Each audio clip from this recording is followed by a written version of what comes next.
Alliance Assurance, plus qu'une assurance, une alliance. Pour bien s'entendre, il faut bien s'écouter. Rendez-vous sur M, la petite radio du Grand Maghreb.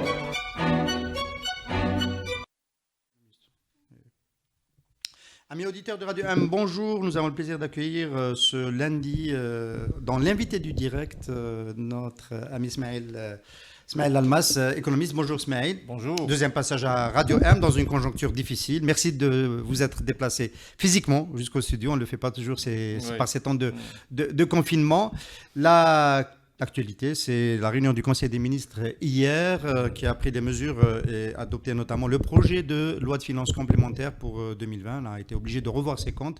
Nous allons rentrer dans cette émission à travers ce point, le premier.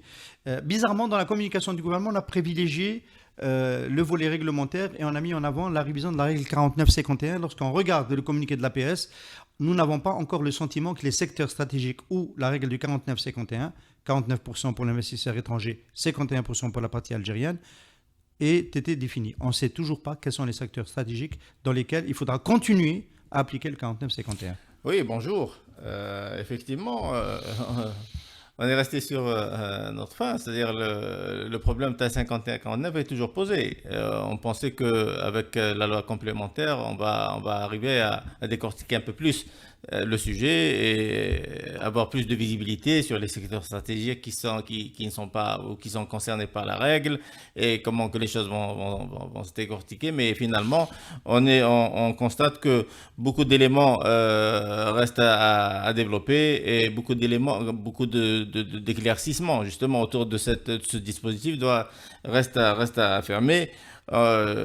Aussi, je pourrais dire que, on constate que la loi de finances complémentaire a été faite, je crois, à la hâte. Il y a un précipitement, je pense qu'il y a beaucoup de flou autour de ces dispositifs.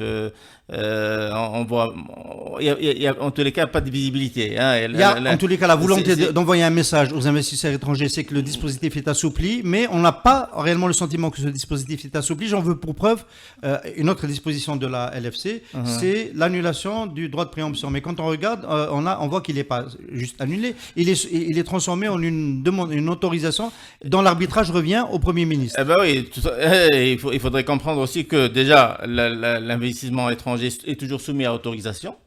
Et deuxièmement, l'arbitrage est soumis sous contrôle du Premier ministre. Donc peut-être que le droit de préemption le terme sera évacué, mais il va revenir sous une autre forme. Donc il va y avoir toujours de l'arbitrage, il va y avoir toujours l'intervention des pouvoirs publics, il va y avoir des lenteurs dans ce genre de transactions. Donc finalement, l'échange des actions, etc., entre les entreprises publiques et les entreprises étrangères sera quand même soumis à une réglementation encore assez lourde, quoi. On peut expliquer à nos amis auditeurs on va dire les inconvénients du droit de préemption. C'est parti de l'affaire Jay-Z. C'est quand Jay-Z a voulu vendre son affaire en Algérie, Orascom égyptien, et l'État algérien a décrété qu'il était prioritaire pour s'emparer de la part du capital qui était transcédé, qui était cédé. Et donc, on a élargi cette pratique à toutes les transactions. La dernière à avoir été soumise à ce régime-là, c'est Total et Anadarko. Et donc, aujourd'hui, l'État algérien renonce à exercer un droit de préemption quand il y a une transaction d'investisseurs étrangers présents en Algérie. Mais ce qui est paradoxe, c'est qu'on a toujours été victime de nos choix. Je rappelle, vous venez de citer l'affaire Tadjizi. Nous avons acheté 51% des parts. Et ça nous a coûté à peu près 4,5 milliards de dollars, sachant qu'à l'époque, Jay-Z faisait 200 millions de dollars de bénéfices. Et la part de l'Algérie était de 100 millions de dollars, donc il faut 45 ans pour récupérer l'argent investi. Donc vous voyez que je pense que... Non, il faut 45 ans pour récupérer. Et les résultats de Jay-Z ne sont plus les mêmes. Ne sont plus les mêmes, supposons que les bénéfices ne sont pas réinvestis pour l'amélioration et la modernisation des équipements. Donc je pense que on continue de faire des bêtises, on continue d'être victime de nos choix. Et là aussi, je pense qu'on va se retrouver dans le même cas avec le problème de la transaction entre Anadarko et Total. L'Algérie a intervenu pour arrêter la transaction. Moi, j'ai appris une chose, qu'il ne faut jamais acheter ce qui est à vendre.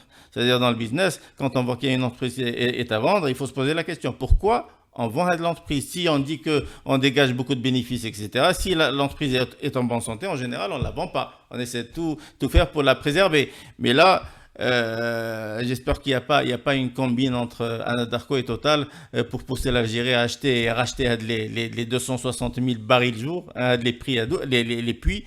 Peut-être que je pense qu'on devrait approfondir le sujet et essayer de fouiner un peu pour voir pourquoi Anadarko veut réellement se débarrasser des puits. Je sais qu'il y a une stratégie actuellement qui dit qu'Anadarko est en train de liquider tous ses actifs au niveau africain, mais je reste persuadé qu'il y a un petit quelque chose, donc il faudrait fouiner un peu avant de se lancer dans l'achat des puits qui vont rien donner ou là qui sont mais je pense épuisés. que l'arbitrage a été rendu. Anadarko va pouvoir continuer à exploiter et être opérateur lui-même en Algérie. C'est-à-dire son attaque n'a pas l'ambition de reprendre ses parts. Les messages de cette loi de finances complémentaire commencent donc par la relation au reste du monde, le business, les investissements directs étrangers, donc avec donc la règle du 49-51 qui a beaucoup gêné l'investissement étranger, le droit de préemption. En parallèle, il y a quand même une mesure de hausse du taux de prélèvement à la source pour les sociétés étrangères exerçant dans le cadre des contrats de prestation de services en Algérie, de 24 à 30%. Ça, il y a une motivation, un exposé des motifs, c'est pour pousser ces entreprises à ouvrir des bureaux en Algérie. Vous savez, je crois que tout le monde a compris, ce n'est pas une histoire de ratio, ce n'est pas une histoire de pourcentage, c'est beaucoup plus complexe. Dans le business, il y a un certain nombre de paramètres qui font que l'investissement étranger soit attiré par tel ou tel marché. Donc, je pense que les principaux paramètres ne sont pas disponibles. Donc, ils ne sont pas là, ne sont pas au rendez-vous, ce qui fait que s'appuyer uniquement, exclusivement sur des actions pareilles, ou sur de l'histoire à 51, 49, etc., ça ne va pas régler le problème de l'investissement étranger. L'investissement étranger, c'est beaucoup plus complexe. On est dans un monde où la compétition est très rude entre pays pour attirer et capter les capitaux, pour capter les investisseurs, les idées. Et là, on se rend compte qu'on n'a rien fait. On n'a même pas une politique claire, une politique transparente pour pouvoir justement attirer et capter les investissements. Et s'ils viennent, ils vont venir dans quel cadre et pour intégrer quel schéma économique. On oublie cela. C'est-à-dire l'IDE, quand il vient pour intégrer une vision, pour intégrer une stratégie globale. Alors, mais là, dès 51-49 ou 60-40 ou je ne sais pas quoi, ça ne va pas régler le problème. 51-49, par exemple, existe ailleurs. Ça n'a pas empêché les investisseurs d'aller. Vous allez aux Émirats, Qatar, en Chine, etc. 51-49 existent. Et dans pourtant, certains secteurs, pas dans tous les secteurs. Oui, les secteurs stratégiques en général sont épargnés, mais sinon c'est très ouvert. Mais ce qu'il y a, c'est que on oublie une chose. Quand 51-49 a été instauré dans certains pays, c'était pour réduire un peu et pour cibler les IDE. Ce n'est pas pour d'autres, parce qu'il y avait beaucoup d'investisseurs, ces pays avaient ouvert leur marché, il y avait un rush, il y avait beaucoup d'investisseurs. À un certain moment, ces pays-là ont décidé d'aller vers ce genre de pratiques, ce genre de conditions pour essayer de réguler un peu l'attrait des idées et aller vers des partenaires étrangers pour les cibler afin d'intégrer leur système ou leur stratégie de développement économique. Là, ce n'est pas le cas. Là, ils ne font pas la chaîne déjà. Ils ne font pas la chaîne. On rajoute les 51-49 et ce qui fait qu'on part dans le vide. Moi, j'aurais préféré de parler d'autre chose parce que 51-49... Justement, on va, grâce à cette transition, parler d'autre chose. Non, je ne parle pas de nous. Les investissements étrangers doivent venir dans un schéma de développement industriel qui est préconçu et les insérer. Dans la même loi de finances, on a la fin du dispositif préférentiel du SKD, SCKD, et donc d'une certaine façon peut-être la fin de cette tentative d'industrialiser par le montage dans la filière automobile. Alors, un commentaire déjà sur la suspension du régime préférentiel. Là encore, c'est pas clair. Moi, j'étais interpellé par quelques journalistes. Tiens, c'est la fin du système du montage industriel, le montage automobile en Algérie. Alors que ce que j'ai lu, c'est autre chose. Il y a une suspension du régime préférentiel, ce qui fait que le montage, il continue, mais sans avoir les avantages préférentiels tels qu'accordés auparavant au secteur. Ce qui fait que vous pouvez toujours importer les composants qui rentrent dans le montage sans bénéficier des avantages douaniers, par exemple. Donc, il faut éclairer l'opinion publique, il faut éclairer, il faut être clair dans ce service après-vente. Donc là c'est un point. Et de l'autre côté, il y a aussi l'autorisation d'importer les véhicules de moins de 3 ans. Ça n'a pas été supprimé. Donc ça a été... On va juste rester sur d'abord l'assemblage. Oui. Bon, je pense que l'information elle est claire. Farhat El Aitali, quand il faisait sa campagne électorale sur ce plateau, à notre insu, il disait qu'il fallait non pas interdire l'assemblage automobile, parce que, à la limite, ceux qui veulent en faire en Algérie devraient pouvoir le faire, mais supprimer les exemptions fiscales et douanières dont a bénéficié cette activité et qui ont été des exemptions qui ont coûté énormément cher au Trésor public sans apporter les effets d'intégration qu'on espérait. C'était sa position. On peut lui reconnaître qu'il a été au bout de son idée et donc il a fait supprimer par le gouvernement ces mesures-là. Mais en face, est-ce qu'on peut imaginer qu'aujourd'hui, pronostic d'expert, Smaïl Lalmas, importation de véhicules en l'état versus assemblage en Algérie. Très probablement, les concessionnaires vont importer et les constructeurs mondiaux ne vont pas assembler en Algérie.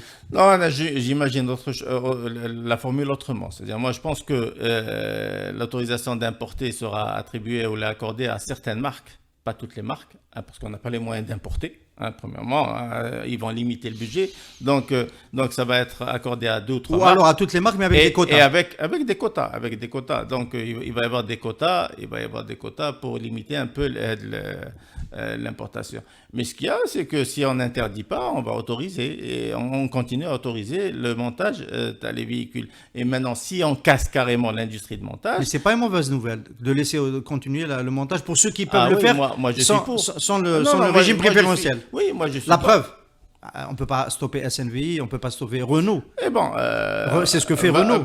Oui, c'est ce que va faire Peugeot. Mais ils n'auront plus le régime préférentiel. Je suis pas pour casser ou la fermer l'industrie. Moi, je suis pour essayer de revoir un peu le montage qui a été fait dans le dossier industrie de montage. Voilà, je dis ça parce que il y a eu beaucoup d'argent injecté. Il y a des crédits non récupérés jusqu'à présent, des crédits accordés à ces opérateurs. Maintenant, si on leur ferme, comment on va récupérer l'argent? C'est des millions de dollars, c'est des centaines de millions de dollars. Donc, d'une part. De l'autre côté, il y a un personnel qui a été formé, etc., qui est sur place. Donc, on doit protéger le personnel. Troisièmement, on devrait plutôt trouver d'autres mécanismes. J'avais dit il y a quelques mois déjà, ou là, il y a quelques temps, on a abordé le sujet plusieurs fois, donc j'avais dit, pourquoi ne pas réserver 50 ou 60% de la production ou le montage des véhicules pour l'exportation. On parle de marques étrangères. Si on parle de marques étrangères, on parle de réseaux de distribution, on parle de marché extérieur, de marché à travers le monde, les marques AD.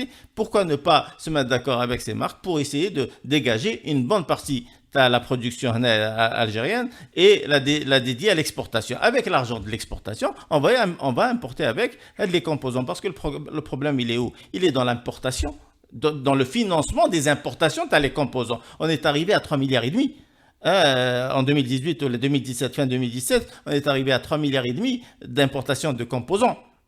Avec 1,5 milliard de pièces détachées. Donc, là, on a 5 milliards de dollars pour faire des Lego ici en Algérie sans valeur ajoutée ni quoi que ce soit. Donc, là, il faudrait trouver des formules. Il ne faut pas y aller vers les solutions de facilité. Tout le monde peut le faire. Il faut y aller vers des études approfondies. Il faut essayer de prendre en considération l'existant et trouver les formules pour réduire l'impact sur notre budget, bien sûr, sur nos finances, et essayer de préserver l'acquis. Parce que là, on parle de milliers d'emplois, on parle de centaines de millions de dollars injectés, et à Sahabé, c'est bien beau d'arrêter. J'ai besoin de les centaines de millions de dollars. Alors, il faut les récupérer. Alors, on parlait de l'avenir de cette filière assemblage. Fausse industrie, dirait Farhat El Aitali, il l'a répété plusieurs fois. Elle subit 3 chocs. Trois chocs frontaux. Elle subit la suppression du régime préférentiel. Bon, ça, c'était acté déjà avant cette loi de finances. Oui.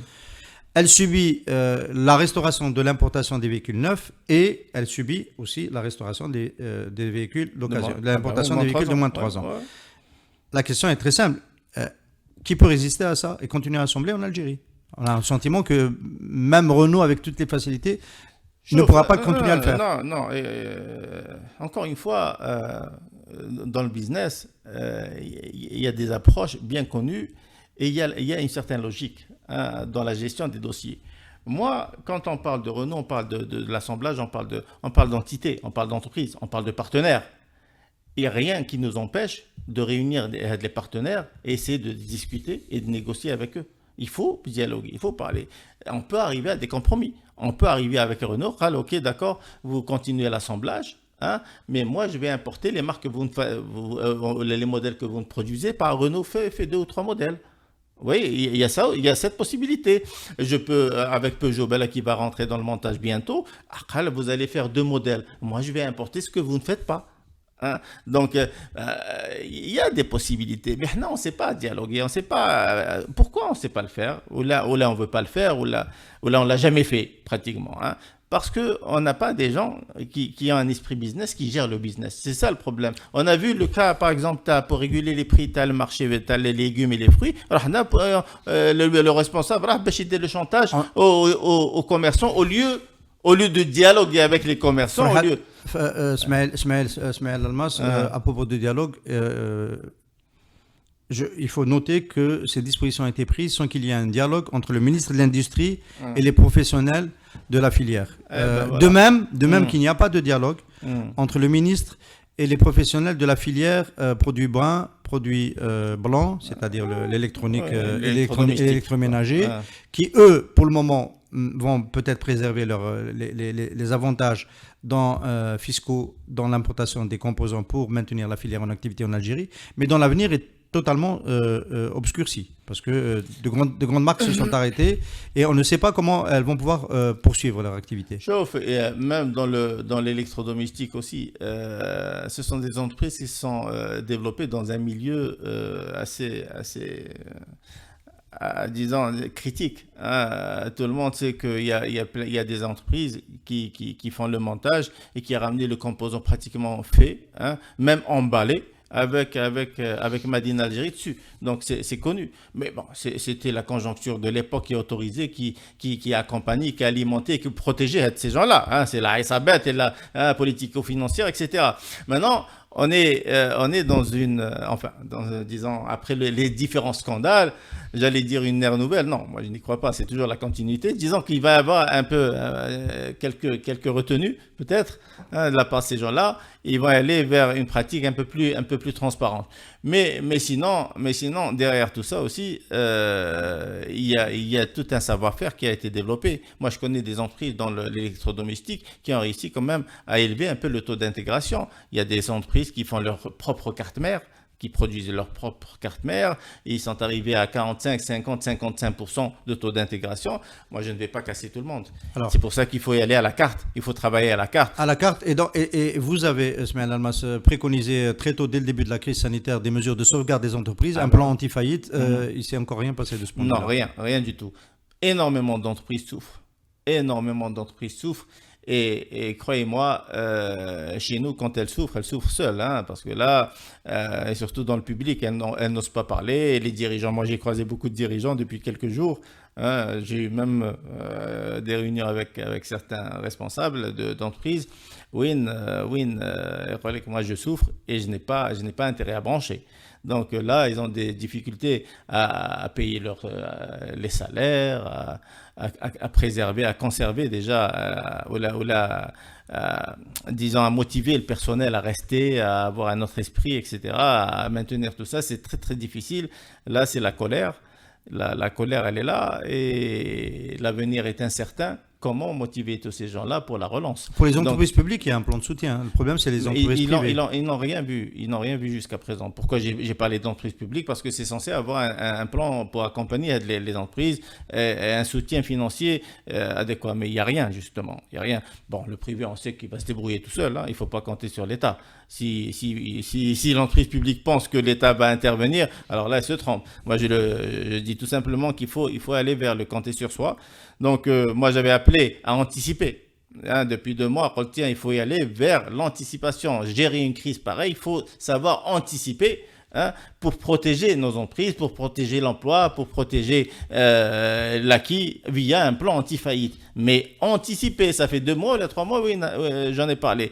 Aujourd'hui, après tout ce qui s'est passé, mais il n'y a rien de... Aucune mesure. Le cercle d'action et de réflexion a sorti un document pour les mesures de sauvegarde qui était antérieur d'ailleurs à la crise du coronavirus. Et c'est vrai que, par exemple, au niveau du soutien bancaire, au niveau du rallongement des délais de paiement, de remboursement des crédits, des dettes et de la suspension des pénalités de retard. Il y a un report. Il y a aussi le report. C'est pas suffisant. Il y a aussi le report à le paiement des impôts. Aussi. Le GC compte n'est pas accueilli. Pour le 20 mai, je crois, ou un peu plus, je ne sais pas si... Mais sinon, à part ça, non, il n'y a rien. Les entreprises aujourd'hui ont besoin d'un plan pour un plan de recapitalisation, carrément. Tu as les entreprises. Il y a un problème sérieux de liquidité, un problème sérieux de moyens. Il faudrait les aider via plus de souplesse peut-être, mais les banques. Ou là, essayer d'étudier un peu les moyens pour essayer d'injecter de l'argent et accompagner des entreprises pour résister et pour pouvoir surtout redémarrer. Alors redémarrer, ça risque d'être le grand désenchantement parce qu'il va bien falloir redémarrer et on se rendra compte très probablement à ce moment-là que le tissu des entreprises ne sera pas au rendez-vous parce que beaucoup auront disparu entre-temps. 22 milliards de revenus en 2020 prévus suite à la chute du prix du pétrole. Le déficit va être plus ample. Comment le gouvernement va faire face? Il vient dans la LFC d'évoquer une baisse de 50% du budget de fonctionnement. Ça fait 2500 milliards de dinars. Où est-ce qu'on va aller chercher les 2500 milliards de dinars? Avant d'aller vers les chiffres à dos, je pense que pour la relance, on a l'avantage d'avoir une économie quand même introvertie. C'est-à-dire la croissance est poussée par la consommation interne. Ce qui fait que si on s'y prend bien, on pourrait quand même s'en sortir. C'est vrai qu'il y a des secteurs qui vont démarrer plus facilement que d'autres. Mais ça, c'est un avantage. On n'a pas une économie qui repose sur les exportations, etc. pour le moment. Donc, finalement, il y a possibilité de s'en sortir si on s'y prend bien. Donc là, c'est juste pour éclairer un peu les choses. Quant aux chiffres à deux donnés, là, on s'attend à 20,5 milliards de dollars de recettes pétrolières. On a consommé beaucoup d'argent, les réserves. Si vous avez vu l'intervention, tu as le porte-parole du gouvernement, il a parlé de 51,6 milliards de réserves actuellement, alors qu'à la fin 2019, on était à 62 milliards. Février, le gouverneur de la Banque d'Algérie avait parlé et validé le chiffre de 62 milliards, les réserves de change. Aujourd'hui, enfin il y a une semaine, le porte-parole du gouvernement parle de 51,6 milliards. Ça veut dire que nous avons consommé, entre décembre et février, 11 milliards de dollars. Oui, on a raflé 11 milliards de dollars. Et on s'attend qu'on va terminer l'année avec 44 milliards de dollars. Ça veut dire quoi? Ça veut dire que l'Algérie va consommer 22 milliards de dollars, mais les réserves, plus 20,5 milliards de dollars, mais les recettes attendues, plus les 7 milliards de dollars qu'on va récupérer son attraque suite à la réduction le budget d'investissement et d'exploitation. Et on est à 50 milliards de dollars pour gérer l'exercice, enfin ce qui reste, l'exercice 2020. Il faut combien de milliards de dollars pour gérer un exercice? Je trouve. Ça veut dire qu'on n'a pas encore intégré un redimensionnement des importations? Ça veut dire que... Ouais, non, mais je ne suis pas le cas. Ça veut dire qu'on s'attend à une facture d'importation importante. La régulation, les importations, c'est un leurre. C'est un rêve. On n'a jamais réussi à réguler les importations. Je pense qu'on a dû réduire à 30 milliards de dollars. On va continuer à importer, tout va. Et aussi... Enfin, on va continuer à importer tant qu'on aura les moyens de payer. Voilà. Je viens d'annoncer les chiffres. On est à 50 milliards. Alors que d'habitude, on gère le budget avec moins que ça. Donc, voilà, pourquoi tout cet argent? et on dit qu'on est en crise. Non, si avec les chiffres donnés, là, je pense qu'on pourra facilement gérer l'exercice 2020. On est à 50 milliards. Donc moi je me base sur les chiffres donnés, 20,5 milliards de recettes attendues, 22 milliards les réserves de change, 7 milliards récupérés son attraque, on est à 50 milliards. Donc là, maintenant, c'est vrai qu'ils vont faire des coupes budgétaires sur par exemple le budget de fonctionnement, qui était à 4 milliards, à 4 900, près de 5 000 milliards de dinars. 5 000 milliards. Si on parle de 50%, on est à 2 500 milliards de dinars. Déjà, il faudrait qu'ils nous expliquent comment ils vont réussir à respecter les chiffres. Un gouvernement qui a l'habitude de dépenser, qui a hérité d'une situation assez confortable. On annonce des baisses drastiques des salaires des gendarmes et des policiers. Ah bon? Non, c'est un fake. Non, même moi, je ne serais pas d'accord. Donc, bon. Mais ce qu'il y a, c'est que baisser le budget de fonctionnement, alors que nous avons un G39, là, il ne faut pas oublier que nous avons un gouvernement à 39 ministères. Et oui, bon, ça, c'est des économies à la marge. Oui, d'accord. Donc, là, 2500 milliards, croyez-moi, c'est très important. 50% réduction. Les subventions important. Bon, je ne savais pas que les subventions étaient intégrées dans le budget de fonctionnement, mais les subventions, on ne va pas y toucher. Avec les même pas les énergétiques, même pas le indirect. Non. Les 2 années, on ne va pas y toucher. Je crois qu'on oublie, il y a une spécificité en Algérie, c'est qu'on n'a pas une double crise. On n'a pas on parle pas de crise économique et sanitaire, mais il y a une crise politique. Il ne faut pas oublier que depuis le 22 février, au moins. À Radio M, on ne peut pas l'oublier. Ça, ok. Donc, il y a une instabilité politique qui existe et qui est sérieuse. Donc, si on parle de révolution, on parle de colère. La révolution, c'est l'expression d'une colère. Pourtant, le gouvernement envisage d'arrêter l'expérience progressivement des logements sociaux. Non, ça permet déjà de régler une question des subventions indirectes, les taux bonifiés. Et ADC, chaque année revient. L'histoire, les subventions, elle revient. Il n'était pas question de démanteler le logement social, de stopper ou de changer de modèle. Ça ne revient pas tous les ans, ça, c'est pas vrai. Les subventions, le dossier est à les subventions. Depuis des années, on en parle. Je parlais de subventions en général. Là, avec les subventions ciblées, il faut y aller vers des subventions ciblées, il faut y aller vers AGDE, etc.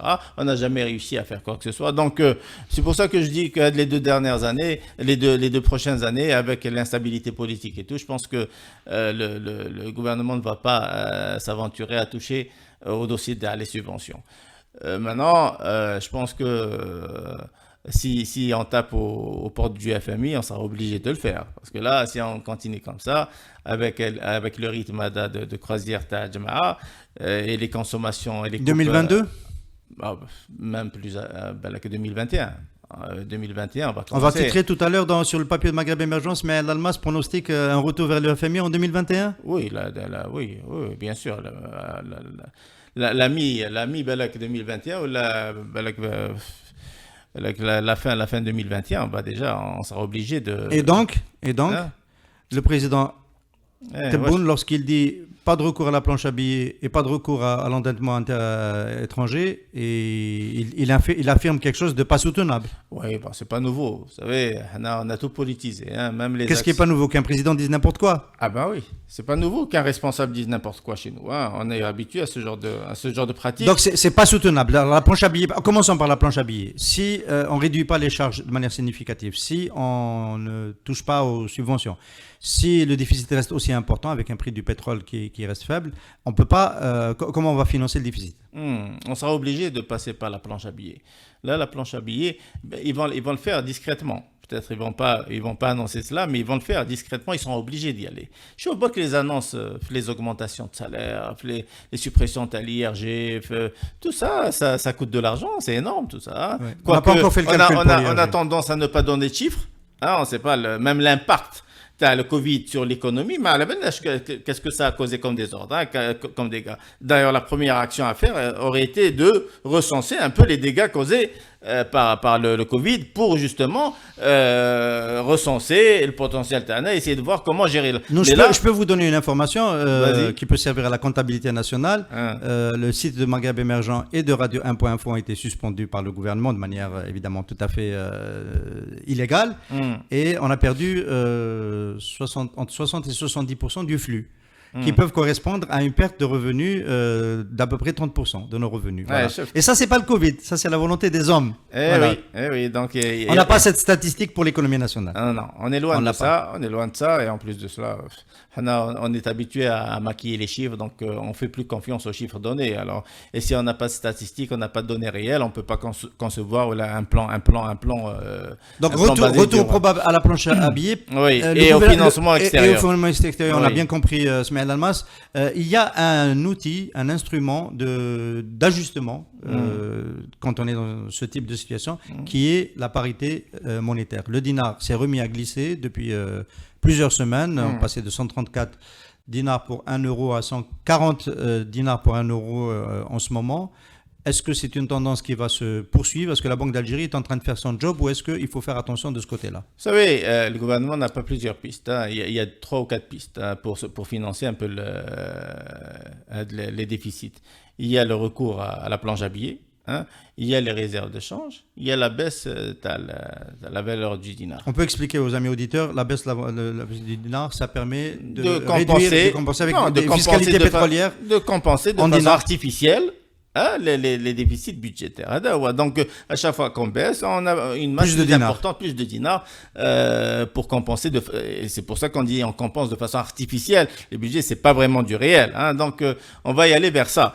Mais on est en plein dedans. Moi, je voulais votre commentaire. Vous êtes pour ou que ce mouvement se poursuive ou pas? C'était ça la question. Non, c'est ridicule. Voilà, c'est ridicule. Parce que là, aujourd'hui, on parle de relance économique. On parle de développement économique, on parle de diversification économique. Et les 3 concepts mènent à l'investissement. Ça. Et l'investissement, avec un dinar faible, va être très coûteux. Ce qui fait que cela va décourager l'investissement. Tu vois, donc voilà encore un autre. Au lieu de, au contraire, de conforter le dinar, au lieu d'essayer de le fortifier, le consolider, surtout que l'Algérie n'exporte pas. Ça aurait été un schéma idéal ou un scénario idéal. Dans le cas où l'Algérie est un pays exportateur, on baisse la valeur du dinar pour être plus compétitif sur les marchés internationaux. Mais là, ce n'est pas le cas.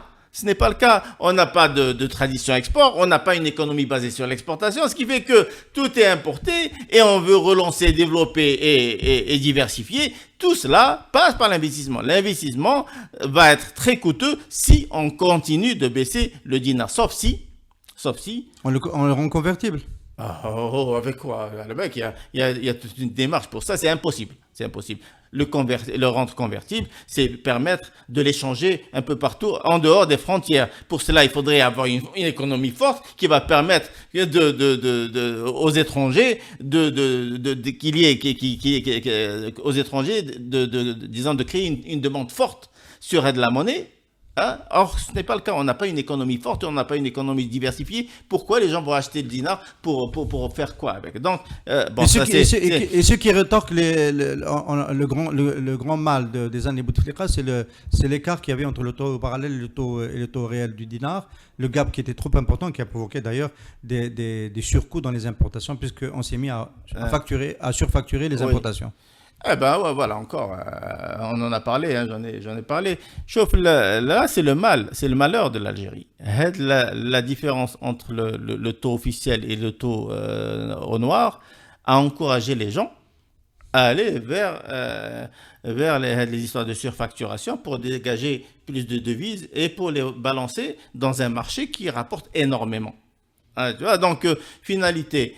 Au lieu de creuser et d'aller vers la cause, de combattre la cause, on continue encore de parler de surfacturation, de matraquer les gens qui... Mais la cause, justement, c'est de rapprocher les deux parités, les deux taux. Et comme ce n'est pas le taux du marché au noir qui va baisser vers le taux officiel, donc c'est bien le taux officiel qu'il faut laisser glisser vers le taux parallèle. Non, mais Nathan, c'est une erreur, parce que Kadma, tu vas laisser glisser. Kadma, le taux parallèle va s'envoler. C'est ça, ça a toujours fonctionné comme ça. Même les taux parallèles ont une explication.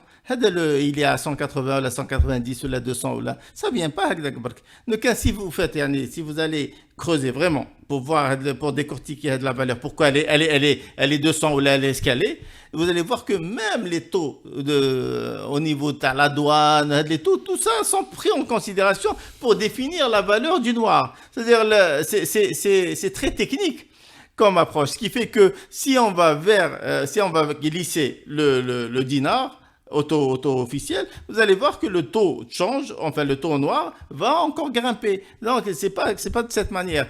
L'euro ou le dinar, la monnaie, elle est soumise elle aussi à l'équation de l'offre et de la demande.